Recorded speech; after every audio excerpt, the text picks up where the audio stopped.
Hello everyone, it's Wednesday on Your View. Welcome to the show. I am Murayo Afolabi Brown. As always, I have the ladies with me. Hi, hello, Bessie. How are you? Excellent morning. I'm I doing love the amazing. hair. Thank you. What's up? What's going on? Thank you. I'm cool. I was just watching some videos. I sent it to our group yesterday about people who are traveling, who, if you have to come into the country, you're asked to present your COVID-19 test. Then they are also requesting that's the Nigerian government now request that you pay for the test before you get it. So you pay online, and by the time you get in here, they're supposed to, when you pay, they're supposed to send you, after you've done the test, a QR code. Now, they don't send that QR code for whatever reason, and people are losing, they are missing their flights, and they have to pay so much. So it's been tough on people who are, coming to Nigeria from outside, and they are Nigerians. You saw that video, and that was the video we discussed when we brought in the guest there. Yes. Who was it that came that we discussed it with him?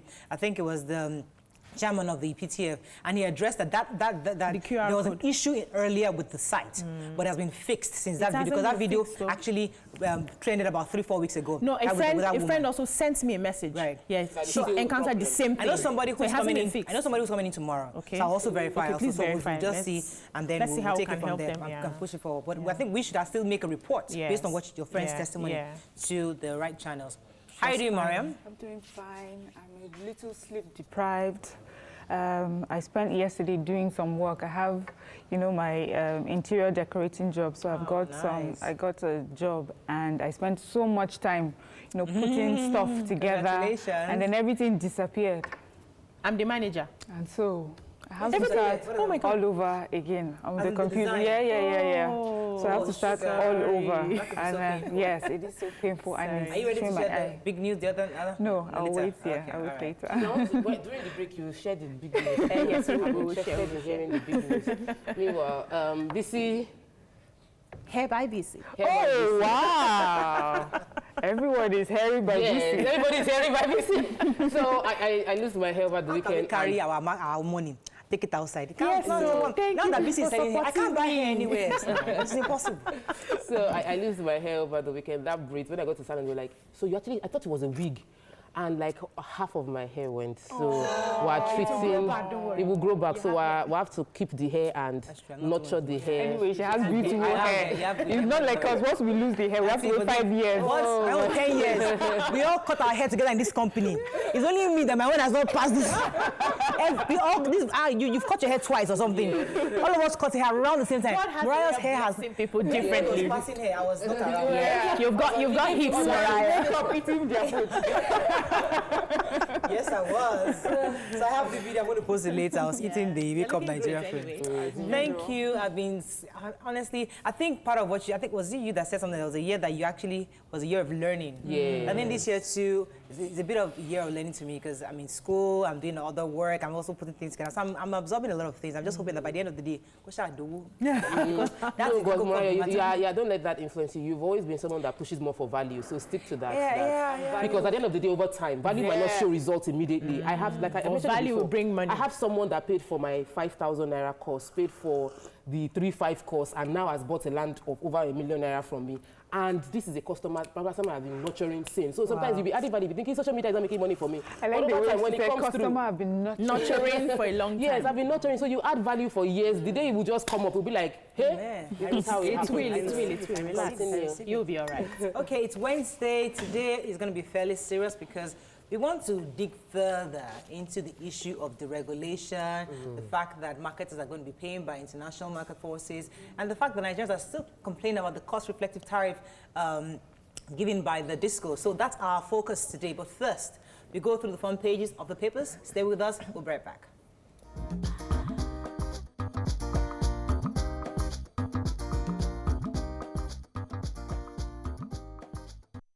We're going to start with, this morning, we're going to start with The Nation. Setback for 774,000 public works jobs take-off date. 40% of bank deposits in dollars. Row over water bill in House of Reps. Ondo, Osun, others to get 148 billion naira refund for road repairs. Buhari seeks confirmation of 8 justices for Supreme Court. And 33 years later, Itakpe Warri rail line begins operations. Whose birthday party was it? Oh, okay, the governor of Osun State, the governor of Okay, which story are we taking in the nation? So the setback for the 774 jobs, so the special public works projects, we know for the 774,000 jobs where people, artisans will be paid 20,000 per month has been moved. They are asking for it to be moved by 19 days. And the reason is that there's been a delay in the release of funds for the purchase of equipment that they are going to use, you know, to help to do the, for this program. And so they're asking the government to give them an extension on that. And that's really basically was this. I have a story. Okay. 40% of deposits by bankers have been found to be in dollars. So maybe because the money market isn't giving as much funds, there's no longer treasury bills. Many people have saved their money in dollars. So a lot of banks now have now created dollar-dominated investment portfolios, and they said that 40% of the revenue saved in banks are now dominated in dollars. That's scary for our economy, because that means a lot of Nigerians, a lot of maybe top class, but 40% of our savings, we have too much dollars in our markets. You know, so it's a wise decision that they are mopping it out a bit, but let's begin to support our naira little by little. Okay, moving on to the punch. Reps withdraw water bill as lawmakers clash. Fraud, ex-banker jailed 98 years to return 49 million naira and $368,000. Osun Deputy Chief of Staff charged with $120,000 fraud.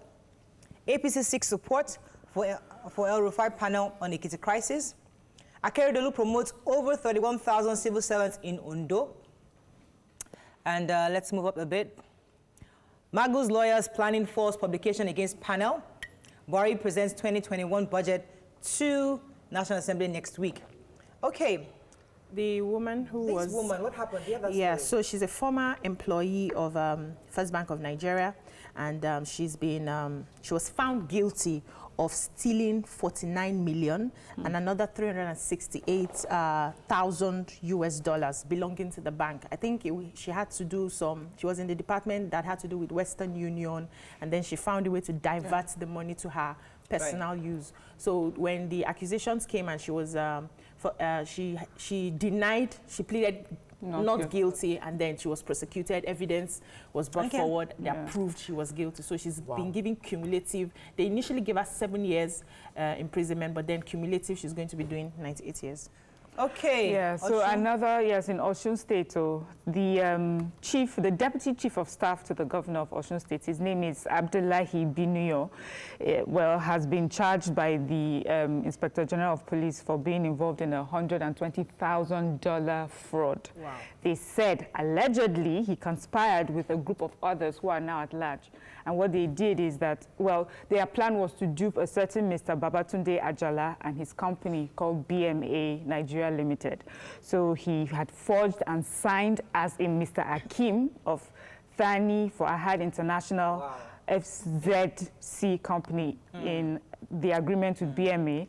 And also the intention, okay, of course, under false pretenses, he obtained $120,000 and cheated Mr. Ajala of that amount. Anyway, the police are saying that, okay, he has been charged with that, and he'll be tried under the advanced free fraud.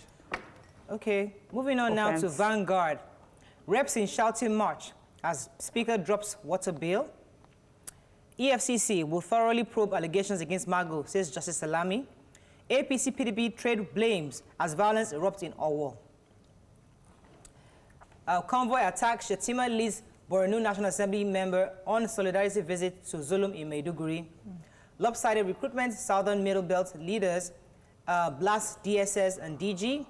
And PNID UK courts return of $20 million to Nigeria. I have that story. Remember when this PNID broke and we were supposed, they actually billed us $20 million as a fine, and the PNID were trying to get that to be increased to $400 million, but the court actually did a U-turn and said that they released us from actually making that payment, which the CBN governor has really, really applauded and said that that would actually help with our issue of our dollar base in the CBN. Okay. I want to take the lopsided recruitment, because leaders of 4 regions: Middle Belt, Ohaneze Ndigbo, Pan-Nigeria Delta Forum, that's PANDEF and Afenifere. These 4 regions have come together to release a press statement, said the divisive recruitment by the DSS boss. So apparently there was a recruitment, and according to them, the recruitment was lopsided and given more to the north, and that the DSS was, the DSS boss was putting a knife into the thread that ties Nigerians together. Every appointment should be legally done. He said roughly about 1,300 Nigerians currently undergoing cadet training at 2 different camps secretly in Lagos and Bauchi are predominantly from the north. So, moving on to Daily Independent. Border closure threatens Nigeria's Imo Council seat bid. Buhari directs construction of rail network to nation's ports, inaugurates Itakpe Ajaokuta Warri rail line 30 years after. Mimiko meets Obasanjo, may dump Ajayi for Jegede, and reps withdraw controversial water resources control bill. So let's take the Itakwe. Yes, okay. So the president on Tuesday inaugurated the 326-kilometer Itakpe-Ajaokuta Warri rail for commercial operations. And this is coming after 30 years of its conception. So they've inaugurated it. They're going to be working, according to the Minister for Transport. He's saying that the federal government, the money to be used for this project is already in the budget. Right. So they're going to run with it. Hopefully before the end of the year, we'll see work going on there. Okay, yeah. And they're trying also to make sure that they link it to all the ports that we have to ease commerce. Yeah, okay. So the reps, the screaming match. Yes, so the water, the controversial. That's the elephant in the room. I'm telling you, the controversial water resources bill has now been ordered. The Speaker of the House has ordered for its withdrawal and reintroduction, and really just based on legal and procedural issues on the bill. And he says that this bill needs to be properly gazetted before, it can be reintroduced. Of course, they say that most of the senators from the South and PDP affiliated senators wanted this, but the mostly northern senators, House of Rep members, were not in support of this. But the final thing is that it has to be reintroduced properly. I have the member of the House from PDP Benue. He was saying that he was not given the opportunity to actually cite a gazette of that bill. And then others were saying, another of his colleague, Deputy Speaker Idris Wase, cut him short and said, we follow proper due process and all that. So there's a lot of back and forth in the House because of this bill. But either way, the Senate President for now has said, let's just hold the Speaker of the House actually has said, let's just put it on hold for now. I'm waiting for the Senate to speak, but they're saying they haven't really gotten it on their table. So when they get it, hopefully we'll see how it Our final paper this morning is Daily Sun. Very quickly, uproar in House of Reps over water resources bill. Khan gives damning verdict on Nigeria. FG revenue shortfalls hit $14 billion. Don't play Godfather to Obaseki, Oba of Benin wants PDP governor. And 2023, Yoruba groups drum support for Igbo president. And that Yoruba group, I must say, is from the side, in Oyo. Go ahead. Yes, so a group, Igbo for President Solidarity Congress, IPSC, has said that the Southeast should be allowed to go for presidency in 2023. They are trying to look at it from a place of unity, that we've been together, and other parts of the country, they mentioned the number of years that they have spent in power. The Southwest have spent a number of years in power. I'm trying to get the numbers here. Okay, they've had presidency for about 8 years, the vice presidency for about 8 years. So in total, the North had 20 years in government. It's just the Southeast now that we haven't given an opportunity. The reason why it was interesting that it's coming from Oyo State, because obviously Oyo is PDP. Yes. Now, it's interesting that if the Igbo groups can begin to, they see a crack in the southwestern states where, they know that Oyo can be the person, can be that block for them. So it's the politicking also. I mean, it's been nice for the entire, it's been nice to have a regional perspective, a regional agreement on what we're doing going to 2023. But that break is the Oyo State that is really, really intriguing. And it might not be related to. It might not be related to the governor personally. No, I don't think. I think it's a party thing, right? I wanted to mention Khan. has said that, from the current president, Reverend Samson Ayokunle Olasupo, said that the governance in Nigeria has never been this bad, that the electoral process, the presidency has the electoral bill for over a year that would make it totally free and fair to conduct election, hasn't done this. Are we practicing presidency and presidential election, or we're doing parliamentary? Should we go back to parliamentary because presidency is expensive, but we're not even doing a good job of the presidency that we're not making the system work, and that it has to speak up because things are really, really bad for Unfortunately, Nigerians. that's all we can take on Front Page Review. When we come back, we're still celebrating 15 distinguished Nigerians in our own view. Oh, we don't want people to criticize us. This is our own view. Stay with us. We'll be right back. It would be nice. Stay tuned. Your View will be right back.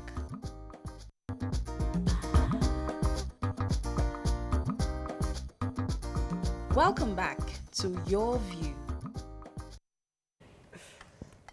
Thanks for staying with us. So, as I said, this week we've been celebrating a list of 60 people. Doesn't mean that we're restricted to 60. Trust me, there are lots of people we should be celebrating. But unfortunately, because of the short time we have, we're celebrating 60 amazing Nigerians who we believe have done quite a bit to be celebrated.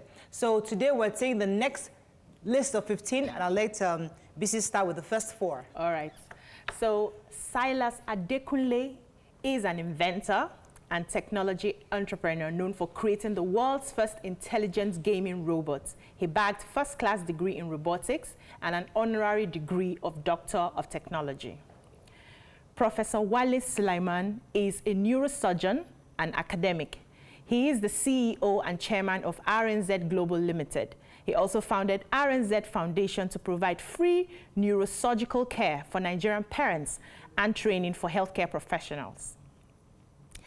Dr. Ameyo Stella Adadivo was a physician. She is credited with having curbed a wider spread of Ebola virus in Nigeria by placing the nation's index victim, Patrick Sawyer, in quarantine, despite pressure from the Liberian government. When threatened by Liberian officials who wanted the patient to be discharged to attend the conference, she resisted the pressure and said, "For the greater public good," which was proven at the end of the day. May her soul continue to rest in peace. Amen. Dr. Mustafa Danesi is a professor of medicine and consultant neurologist who specializes in the treatment of disorders, nervous system like brain disorders, trauma tumors, vascular disorders, and others. Fantastic. You know, I never really knew of that.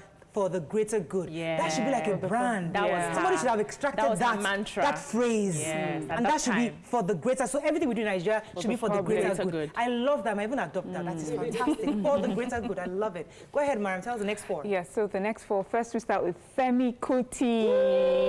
He's an Afrobeat musician, the eldest son of Afrobeat creator Fela Anikulapo Kuti, and the grandchild of political campaigner, women's rights activist, and traditional aristocrat Funmilayo Ransom Kuti. Then next we have Kudirat Abiola, the wife of Moshood Abiola, was a pro-democracy campaigner. She was assassinated whilst her husband was being detained by the Nigerian government. Then number 7, Chief Olusegun Obasanjo is a Nigerian military and political leader who served as military head of state from 1976 to 1979 and later as president of Nigeria from 1999 to 2007. Obasanjo has been described as one of the great figures of the second generation of post-colonial African leaders. Then number 8, we've got Stephen Keshi, was a footballer and manager. In 1994, he captained Nigeria to Africa Cup of Nations victory in Tunisia. In 2013, he coached the Super Eagles of Nigeria to African Cup of Triumph in South Africa. He became one of the only 2 persons, along with Egypt, to have won the Africa Cup of Nations as both a player and a coach. Keshi set a record in African football by being the first African coach to qualify 2 African nations, Nigeria and Togo, for the World Cup finals in 2005 and 2013. You know, I know we're going to gets a lot of listening for some of these things. But you see, listen, guys. Make your own list. You can girl. love to hate some people, but whether you like it or not, they're in our history. They are there. So there's nothing you can do about that. Yeah. But yeah, so I'm excited about some of the next three. Yes, Go ahead, taking Tokwe. it to the industry. Number Yes. 9, Temitope Iluyemi is the Director, Global Government Relations for Africa at P&G. Temitope joined P&G Nigeria in 1998 as an account executive and in sales function. Since then, she has held several roles across various functions in the organization. In 2010, she joined External Relations, where she led for Great West Africa, 14 countries in West Africa, leading P&G's expansion into these countries. In 2017, following a 2-year assignment in Washington, D.C., USA, Temitope's government relation role was expanded to include Northwest Africa, and today spans across 54 African countries. That's the first African to take that position, actually. Number 10, Akikungbe Kofoworola is the founder and CEO of Secure ID Nigeria Limited. Is a market leader in smart card technology and digital security. And number 11, my industry, Okema Duvisi, founder and CEO, Zaron Cosmetics. Okema Duvisi is currently the founder and chief executive of Zaron Group of companies, comprising of Zaron International Limited and Zaron Cosmetics Limited, and Skin by Zaron. They are manufacturers, distributors, and marketers of beauty care products under the brand Zaron. Woo! So these are Nigerians that have inspired us. Yes. Nigerians that are doing Doing great things amazing. that we are proud of. Nigerians that we know that, yes, we'd like to emulate. In science and tech, in industry. In different industries. So the final four for this morning, Olajumoke Akinwumi, the co-founder, Alethea Capital Limited. Olajumoke is a former special advisor on housing development, general manager, Ogun State Housing Corporation, and director general of the Bureau of Land and Service, Ogun State. And she's also the interim CEO of the federal government's affordable housing program, Family Homes Farms Limited, from 2017-2018. Next is Angela Emoa, chairman, Punch newspaper. Angela is a seasoned veteran in the Nigerian journalism industry, serving as the current chairman of Nigeria's leading newspaper publishers, Punch Nigeria Limited, a post she took since 2018. Yeah. Dr. Mrs. Sarah Jabril, was special advisor on ethics and values to the former Nigerian President Goodluck Jonathan, by profession a counseling psychologist in the areas of family, youth, and politics. She was educated in Nigeria, the UK, and the US. Sarah is the chairman of the Governing Council of the Federal College of Education and the winner of various awards, including Dr. Martin Luther King for Leadership Excellence in the USA, the This Day Newspaper Awardee of Life Achievers, the 50 Women of Valor Awards, and the First Lady of Nigeria's 50 Women Award. Now, she's there obviously because she's also been very resilient. She's always come, she reached to run for presidency quite a number of times. Unfortunately, yes, she didn't win, but the fact that she was even there willingly, at the is why time we're that she was celebrating. there. That's why she made that list. Now, final for this, last but not the least, is Ibuku Awoshika. Is a quintessential businesswoman, a highly revered author, and seasoned motivational speaker. She currently serves as the chairman of the First Bank of Nigeria. Come on. She's currently the Forbes Women Africa Chairperson Award, amongst many other illustrious recognitions. Please put your hands together for the list. You see, these are the kind of women we like. Yes. Women we love. People we love. Yeah, so we have a list of men too, you know, the neurosurgeon, the person, the inventor and technology entrepreneur. But I am really happy about the women we have today because we cut across various industries, Fantastic. entrepreneurship and all of that. Congratulations to them. And as I said, guys, this is our own list. It's not exhaustive. We can't really pick 60 people. In Nigeria, There are way more than that. Maybe we should continue to the end of the month. In a country of 200 million. It sounds like only we can continue to the end of the month. Because they are Nigerians. celebrating, it's 60 years, That's man. 60. So we'll think about, discuss with our producer. Let us see if it's possible. But the truth is that congratulations to the members on those that made our list. Let's go on a break. When we come back, we now dig into the Mara at Of the day. Stay on. We'll be right back.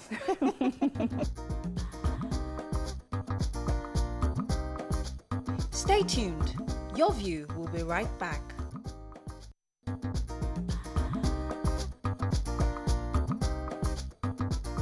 Welcome back to Your View.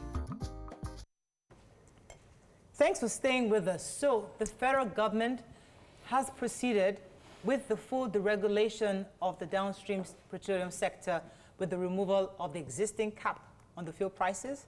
With the latest development, it was learned that marketers can now import the product and sell at prevailing market prices without the usual price band set by the concerned regulatory agency. Joining us to have a heart and sleeve conversation, I would say, on this, so Nigerians can really understand, is an economist and managing director, CEO, Financial Derivatives Company Limited. He's also a member, Economic Advisory Council to the President, Dr. Bismarck Rewane. Good morning, sir. Are you there? Good morning, I'm here. Yes, good to have you on the show, sir. Now, Yes, I'd like us to come back to the basics because the Minister of State for Petroleum, Chief Timipre Sylvia, was saying that this deregulation would help and strengthen our economy. But Nigerians are finding it difficult to understand how, because all we're hearing is that we're going to be paying increased amounts of money for petrol. So how does this really affect our economy so Nigerians have a basic understanding of it? Okay, thank you very much for having me. And let me explain, first and foremost, the deregulation of the downstream sector started a long time ago. And what does deregulation mean? Deregulation means that the government does not control the price, does not control the mechanics of production, but what the government does is to actually to protect consumers from exploitation, one, and from standard quality, because if people come and sell poor quality products, it could be injurious to the public. We've seen that happen before, the toxic waste problem in cocoa and many other places. So that is what it is. And let me take it step by step. In the past, many years ago, we deregulated the price of diesel, deregulated the price of dual-purpose kerosene, which is aviation fuel and cooking kerosene, deregulated the price of cooking gas, which is LPG. Now, the PMS, which is the premium motor spirit, is the one that was kind of regulated because of its sensitivity. But even then, added to this is the price of diesel, which is used for big trucks and also for powering your generators. Yeah. Now, what has happened that the private sector retailers or marketers can import or can buy from any source, including local refineries, these products and sell at a price and a quantity that is known and clearly spelled out to the public. But now, in your opening statement, you said that what this meant and what people believe is that the price of petroleum products or PMS is going to increase. No. From the day this deregulation started, we had seen the price of petrol, which was at 145, come down all the way to 125, then to 123, I believe about 120, before going right up. So what is the main input into PMS? It is petrol, crude oil. The price of crude oil increases, so also does the price of its finished product increase. For example, if the price of cocoa in the global markets was to increase, the Nigerian exporters of cocoa get more money, and nobody controls. And when the price of cocoa comes down, their revenues also fall. So if the price of your product is dependent on the global prices, then you have to accept the good with the bad at that time. Now let's go back to the critical ingredient here. Is what we call effective and nominal pricing. Today, or maybe 5 years ago, if you went to queue, you spent an average of 2 hours or 3 hours to buy petrol, even though the price of petrol was 87 naira. The nominal price is 87 naira. The 2 hours that you spend in the petrol station has what we call a cost, what we call the opportunity cost of the time that you spend there. So let us assume with a minimum wage of 30,000 naira a month, and that the average hour, 1 hour, that is for the lowest level. But if you take all car owners and professionals, traders, the average man hour is probably about 1,000 or 2,000 or maybe 3,000 naira for any hour you spend there. That is the amount you would have earned if you were working in that 1 hour rather than staying at the petrol station. So even though you buy the petrol at 87 naira or 100 naira, the effective price is actually 2,100 naira because the time you spend waiting to buy the petrol.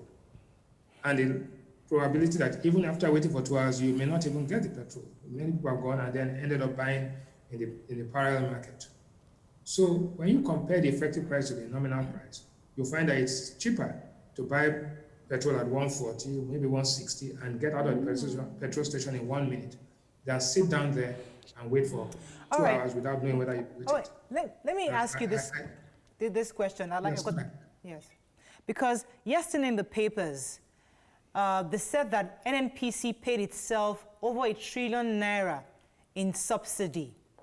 Now, according to the papers, they were the sole importers of petroleum for about 3 years. Now, when a Nigerian hears these kind of figures, there's a bit of a distrust. I need you to help us clarify. How is it possible for an NNPC to solely import and still pay itself subsidy? How does that work? Help us understand it, please. I doubt the veracity of that report because it was a 3-year period. In that 3-year period, the amount of subsidy paid to the government by the government was far in excess of that amount. And the deregulation only started in 2020. So if you are taking a 3-year period, I do not know who is subsidizing who, and I have doubts about that. But having said that, there's what we call the under recovery of subsidy and whatever it is. But the elements you must think about are, one, that what is the price of crude? What are the margins of the marketers? And more important than anything else, what is the logistics of moving refined petroleum products from Rotterdam to Atlas Cove, from Atlas Cove to Mosimi and the other place. So now you have a PPRA template which spells it out and situates your pricing formula in the context of the world price and all the local parameters, which are clearly stated out. I think that has to be clear. Right. I have no problems, or I have no doubts in my mind that people do not trust government because of the credibility government has lost over the years. Right. And once you lose credibility, people begin to doubt your word. Right. But I can say categorically that when you look at the price of refined petroleum products, let us ask ourselves the question. Let us assume for once that our refineries are not working. I doubt that they are working, but let us assume that we had no refineries and we had no crude oil. We will be paying the same price for petrol as Togo, Benin, Mali, and Niger, and Ghana. Now, if you look at the West African region altogether, we are paying about almost 60 cents per liter. And whilst those countries are paying over 95 cents a liter, in other words, those countries are paying almost 114% more than we are paying. So what is happening? If refined products come into Nigeria, there's an incentive for you to take this petrol and move it across the border and make 100% gain.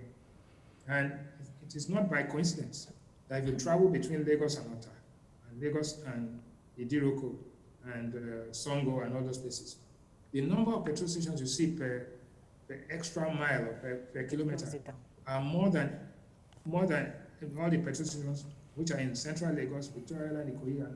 So how come all those petrol stations are situated there when the car owners or the cars and the traffic is more in this part of town? Okay, let's get a few more questions for you. All right, sir. So I know that if you want to stop, a bad habit, you replace it with a good one. So for me, yes. I believe that deregulation is the way to go if we really want to stop, enriching a few Nigerians at the expense of the others. I believe that. But for me, I would have expected a responsible government to have provided an alternative before, taking away what makes people feel like their life is easy. Now, when you do not have an alternative, everybody still needs to get that petrol or fuel at the high cost. Considering the fact that they are not even earning as much, a lot of people have lost their job. It seems like the government is insensitive. In your view, how do you think the government would have brought this about? Because even if we suspend it today, we're still going to get back there if we want to get better. But how do you think government would have made it easier for people to cushion the effects by do you think they should have provided an alternative before? Not palliative, an alternative so that you have a choice before bringing this, or you think we should just suffer it once and for all? No, you are assuming that what you have is a price. There's a big difference between the price and the price mechanism. What has been established is a price mechanism, a mechanism that says that if the price of crude today is $41, I think it's $41 a barrel. Technically speaking, the time we priced, the time the 160 price was adopted, the price of crude was about $45 a barrel. Now, technically speaking, today, if they are to reprice the price of PMS based on today's crude, you'll probably see it come down to about 154 naira per liter.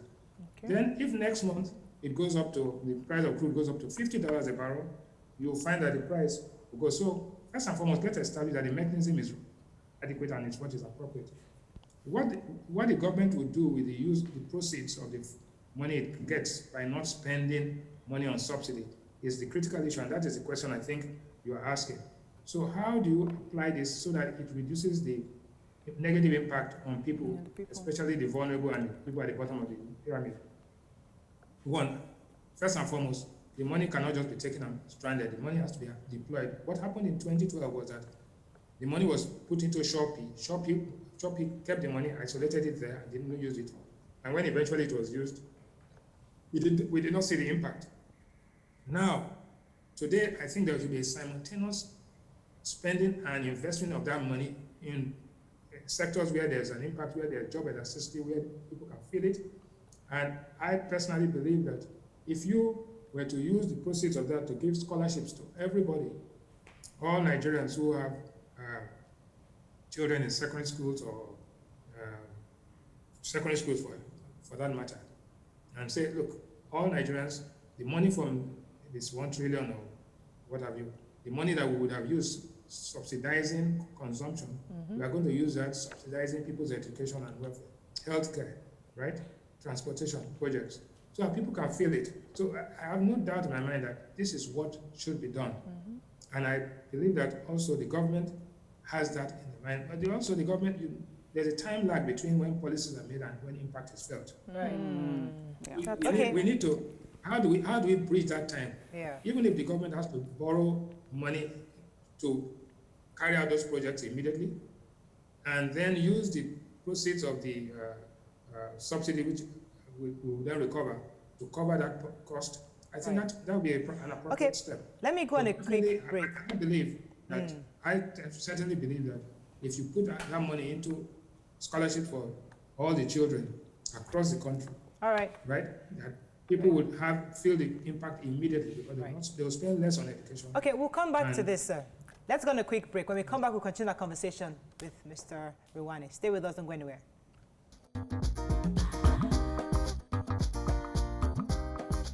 Stay tuned. Your View will be right back. Welcome back to Your View. Thanks for staying with us, Dr. Rewane. Are you still there? Yeah. Okay, yeah, go ahead, Mariam. Okay, so Dr. Rewane, please, could you help many of us Nigerians? Sometimes we feel like when government makes a policy, it flip-flops, you know. So one day it's like we have full deregulation, subsidies off. In another few months we hear, oh, well, it wasn't completely taken away. And then also we had a situation where the price of crude oil dropped at a certain point, and then there was PPRA involvement in keeping the price at a certain cap. So we're asking exactly what degree will the government be involved in this particular deregulation? No, I don't think there's a flip-flop. You see, there are many components to a subsidy. The subsidy can be in the price of crude. The subsidy part of it could be in the exchange rate at which the products are imported. The subsidy could also be in the storage and the distribution as well, and even the what they call it, demurrage of the ships waiting at the port. So now you have a template, and what we need to do is to ensure that both the consumers and the regulators and the policymakers are held to account to ensure that these things are well known, documented, and published.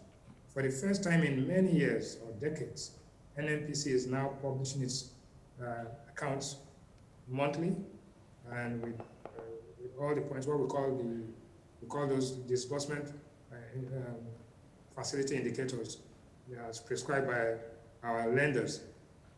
So there's greater transparency and actually greater accountability now, but it's not where we want to be. But I want to draw you back to what I said originally, that quite frankly, the mechanism for price determination is different from a price. Mm-hmm. Nigerians are used to, one, the price, and without actually paying attention to the mechanism for price determination. So what the government used to do, they use all sorts of parameters to determine a price without disclosing this to the public. And that price could be loaded, could be built-in inefficiencies, corruption, and all those things. Now, the parameters for making that price, for determining that price, is now published.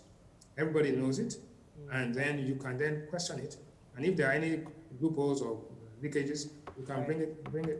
People will be held to book. Okay. But it's a process. The whole deregulation is, first of all, is a mental process of accepting that price cannot be determined arbitrarily. One, two, that it cannot be determined by only one party, which is the person supplying.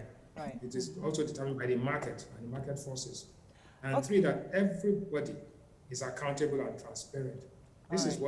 This is the ideal situation. Are we there yet? No, we are not there. But the longest journey in the world starts with the first step. All right, let me take this call. I want Nigerians to understand that for once, people are now determined, or at least the rhetoric is that we want to be transparent, we want to be accountable. Right. And therefore, Nigerians should hold the government, the NNPC, the marketers, hold them accountable to say, look, this is what you said, this is what you're doing. When the price of crude came down, they brought it down. I didn't hear anybody going on strike to say, come, please hold the price where it was at 145, don't take it down to 120. There was no demonstration. So if you held the price coming down and everybody went there, and some marketers refused to sell at the new price because they said they had whole stock. But those same marketers, when the price increased, they sold the old stock at the new price. But these are the teething problems that we are going through. But one thing is let me get in one more question for you, sir. Go ahead, Tokwe. Okay, sir. So honestly, the journey of Nigerian government to build trust to be a very, very tedious one, because we've had so many issues coming from the government. So last year, the minister said that Nigeria will be spending 450 billion on fuel subsidy. That's for 2020. And we want to understand, Ibe Kachuku also mentioned that in 3 years, we will stop importation of fuel. Then we hear that, okay, even if Dangote refinery comes upstream, it wouldn't impact on the price because its refinery is located at the export zone in Nigeria. There are these multiple factors. And we also know the minister is saying that we're not paying actual value, that the exchange rates for fuel is being subsidized also. So in the midst of all of this, as a member of the Economic Advisory Council, we want to let you understand. We want to understand what will be the give back to Nigerians. What are you proposing? What are you pushing for that will be a substantial give back, that we will bear this loss, we would pay this new fee, this modulated price that will be fluctuating. But what will we get back if the estimated budget for this year was 450 billion?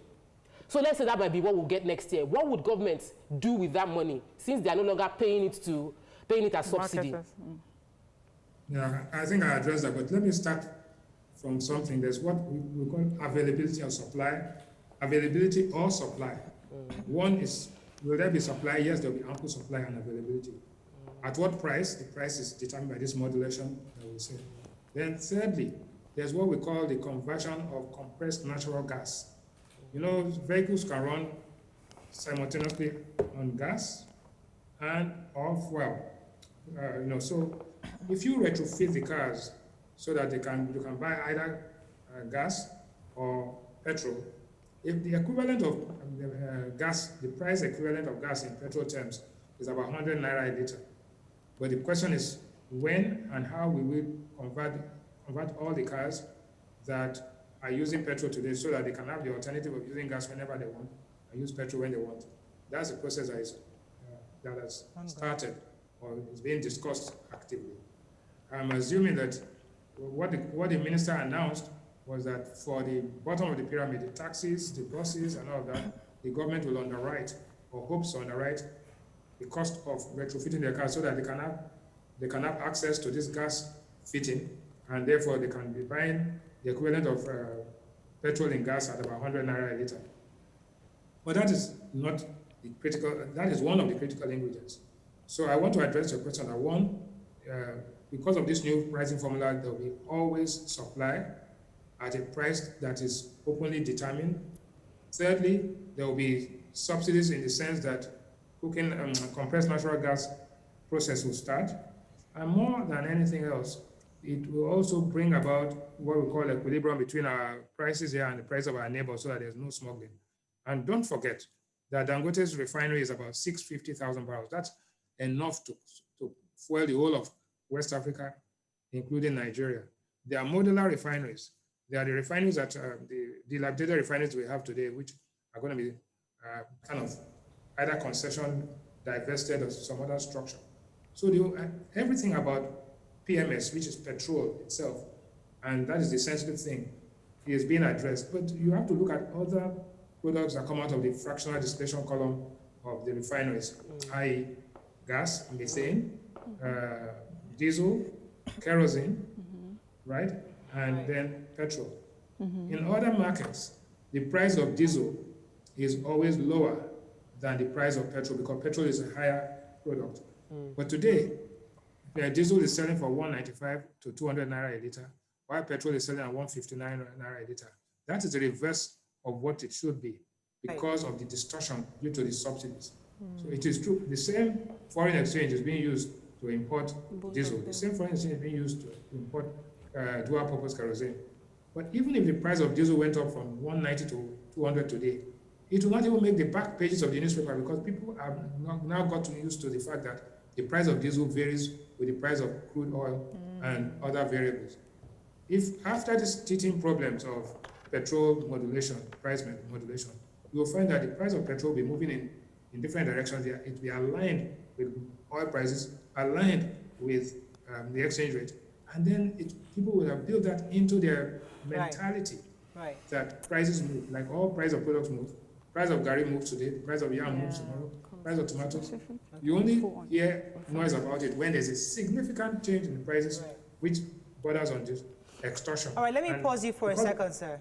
Unfortunately, I have to go on a break. I do apologize. Let's go on a break. We'll be right back.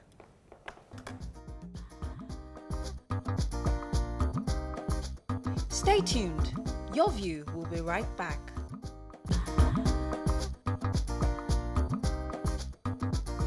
Welcome back to Your View. Thanks for staying with us. So we still have Dr. Bismarck Rewane in the building. Sir, on Monday, Barrister Femi Falana said that one of the issues the civil society and labor is having with the federal government is the fact that there's over 500 billion out there being owed by the private sector or business owners. The AMCON is trying to get this money back. That if we can mop up this money, it can further fuel and strengthen our economy. Could you please respond to that? Because in his own view, why are we taking from the poor when the rich, AMCON is owing the government so much money of over 500 billion? Thank you very much. Femi Falana is a great lawyer, great human rights fighter.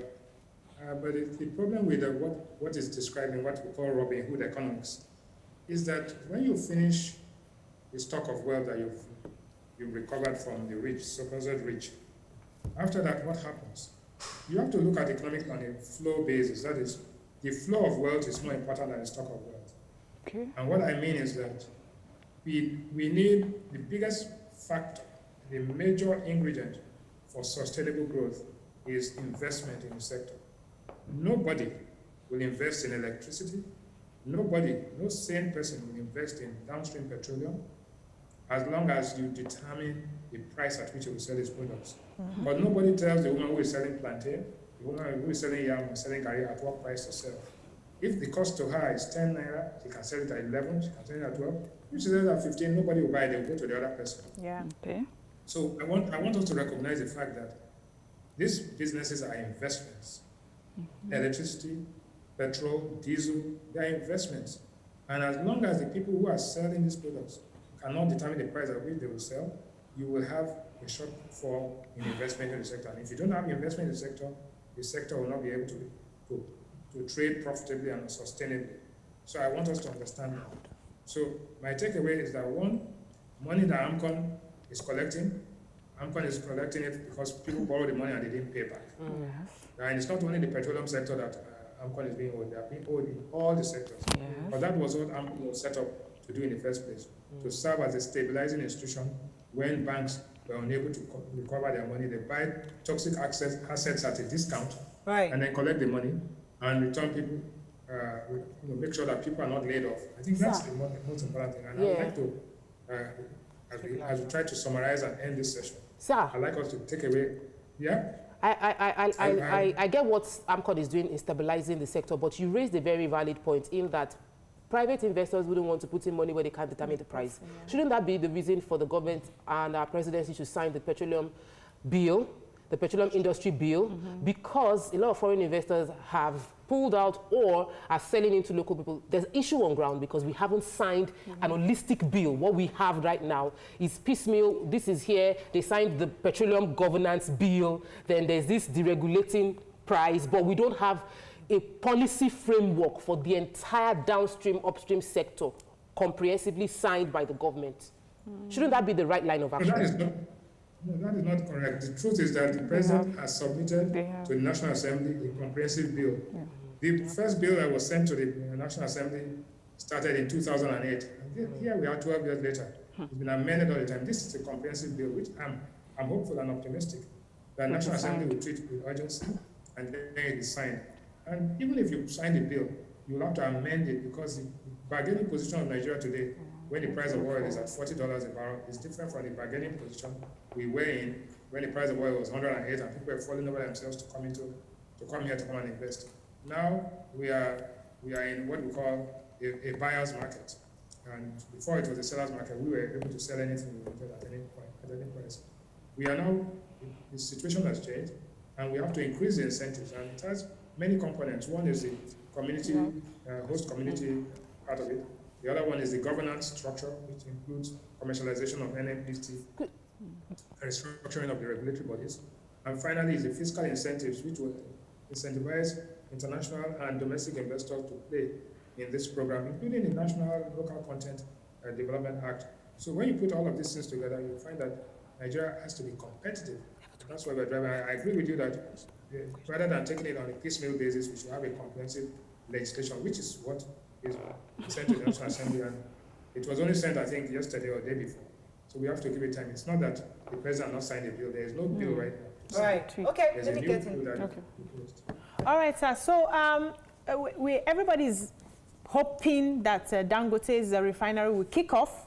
But Dangote is just one person who is a businessman, and he will also consider making profits. What exactly is government's position on our remaining refineries? Are they making plans to revamp it? The ones they have put in money, where is it? Where? The modular refinery. Yes. No, first and foremost, there are refineries that are 100% owned by the government, NMPC, and those refineries are poorly dilapidated, ill-maintained, and so there's a plan, I understand, to sell our interest down to a minority position, and then we will stop spending money on turnaround maintenance. But those refineries are outdated, need to be completely refitted, and because a barrel of crude that you put into those refineries will give you maybe only 30% of what you get in a modern refinery. So, ab initio, they are not cost competitive, and the technology needs to be upgraded. But whilst that is taking place, there are also modular refineries which are all over the place. Refineries are a high volume, low margin business. So I'm not too optimistic about the impact this modular refineries will have. In any case, it will help the current situation. But the Dangote refinery, well, it's not a one-man. Dangote is a company quoted on the Nigerian Stock Exchange that has international directors, and so let's look at the Dangote refinery business as a part of a business which is quoted on the Nigerian Stock Exchange, which has governance, and to serve as a hub for the whole of West Africa, just like Singapore is a hub in Southeast Asia, Right. Rotterdam is a hub in Europe. Okay. And Houston is a hub in the United States. So I think that will serve as a hub. There will be infrastructure, including pipelines, depots, and all of those across West Africa. And then you begin to get the economies of the benefits of the economies of scale. Okay. And it will bring down the cost to Nigerians and everybody in the market. We have to run off very quickly, but let me just ask one question concerning this issue of tariff, concerning power. Could you explain to Nigerians the relationship between cost-reflective tariff and us actually getting power at home? Because some people have said that in the last 1 year, power has somewhat increased. Some say they have 8 hours, some say 10 hours. Others say they don't even have at all. But in the last few weeks, a few reports are saying, okay, we have electricity. So is paying higher tariff, does that mean that we're going to have more power? And if it is, how? So that people understand even if there's a need at all to pay this tariff. No, there's an intermediate point between tariff and power. Okay. That is revenue. When one revenue and investment, the tariff increase gives you more revenue. Okay. The revenue makes it more attractive for people to invest. Investment means that more transformers, more meters, more wiring, more cables, and all of that. Okay. What you are seeing now is purely the cumulative effect of some reform going on in the sector. But you haven't even scratched the surface. The total amount being generated, maximum in Nigeria today, is about 7,000 to 8,000 megawatts. And stranded power is about 4,000 megawatts. Stranded power will reduce when these discos have the incentive to, when they generate enough revenue, to meter properly, to buy transformers, to invest in technology for being able to disconnect or reconnect and do the maintenance. So there is a strong relationship between investing in the sector and getting stable power. The investments will come because the pricing mechanism allows them to price in a manner that is acceptable to everybody. But having said that, I want you to realize that the bottom of the pyramid are not facing any increase in their tariff. The tariff, under this new system, the tariff for people who are spending 35 naira per kilowatt remains the same. There's no increase in tariff for the bottom of the pyramid. The people that are paying higher tariffs are those like you, that are sitting out there in your house. And you can see that those in Magodo who have been paying higher have been getting more power and getting the benefit. Those who are getting more power. And so, but that's what Dr. Rewane, let me break this down in layman's terms for those listening to us, so I'm sure I understand you. So the bottom of the pyramid are not being affected by this tariff, but those of us in the middle class or those of us that can afford it, you're asking us to pay the cost-reflective tariff so that money that you mop up can then be properly invested into buying more transmissions, transformers and all that, so that those at the bottom of the pyramid can have more electricity and the whole Nigeria can have more electricity. Is that what you're saying in a nutshell? Absolutely. Okay. No, so let me break that down. Taxes must be progressive. The income tax that you pay is much lower than the income tax that Dangote or anybody, billionaires would pay, right? Because they have more. So unto him who has more shall be given around that. So that is what is happening. Right. You pay more because you earn more, and you pay less because you earn less. That same principle, because subsidies are reverse taxes. That same principle applies in electricity. That same principle applies across the board, even in income taxes, corporate taxes, and all of that. Great stuff.